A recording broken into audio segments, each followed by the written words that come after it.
ॐ भद्रो भद्रयेति मन्त्रस्य अप्यस्त्रितऋषिः अग्निर्देवता त्रिष्टुप्छन्दः श्रीरामस्मरणार्थे श्रीराममावाहने विनियोगः। ॐ भद्रो भद्रया सचमान आगात् स्वसारञ्जारो अभ्येति पश्चात् सुप्रकेतैर्द्युभिरग्निर्वितिष्ठन् दृशद्भिर्वर्णैरभिराममस्थात् दाशरथाय विद्महे जानकीवल्लभाय धीमहि तन्नो रामः प्रचोदयात्।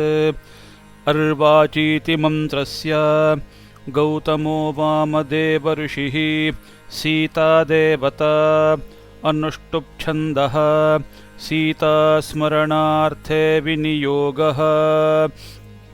ॐ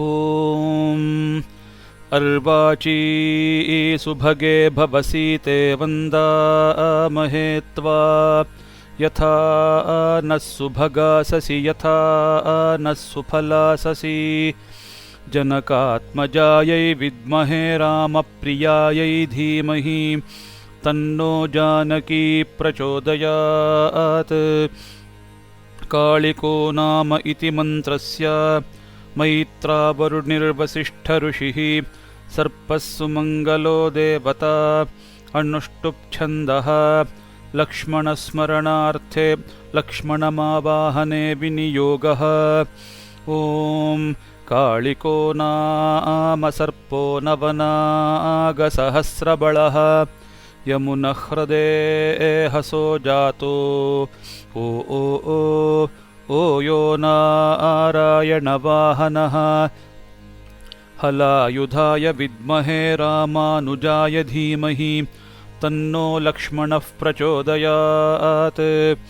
अग्निर्ऋषिरिति मन्त्रस्य शतं वैखानसा ऋषिः पवमानः सोमो देवता गायत्री छन्दः भरतस्मरणार्थे भरतमावाहने विनियोगः। ॐ अग्निर्ऋषिः पवमानः पाञ्चजन्यः पुरोहितः तमीमहे महागयम् पद्मगर्भाय विद्महे पाञ्चजन्याय धीमहि तन्नो भरतः प्रचोदयात्। पञ्चारे चक्र इति मन्त्रस्य औचथ्यो दीर्घतमा ऋषिः विश्वे देवा देवता त्रिष्टुप्छन्दः शत्रुघ्नस्मरणार्थे विनियोगः। ॐ पञ्चारे चक्रे परिवर्तमाने तस्मिन्नातस्थुर्भुवनानि विश्वा तस्य नाक्षस्तप्यते भूरिभारः सनादेव नशीर्यते सनाभिः चक्ररूपाय विद्महे सुद्युम्नाय धीमहि तन्नः शत्रुघ्नः प्रचोदयात्। बलन्धेहीति मन्त्रस्य गाथिनो विश्वामित्रऋषिः इन्द्रो देवता अनुष्टुप्छन्दः आञ्जनेयस्मरणार्थे आञ्जनेयमावाहने विनियोगः। ॐ बलन्धेहि तनूषु नो बलमिन्द्रानळुत्सुनः बलन्तोकायतनयाय जीवसे त्वं हि बलदा असि आञ्जनेयाय विद्महे वायुपुत्राय धीमहि तन्नो हनुमान् प्रचोदयात्।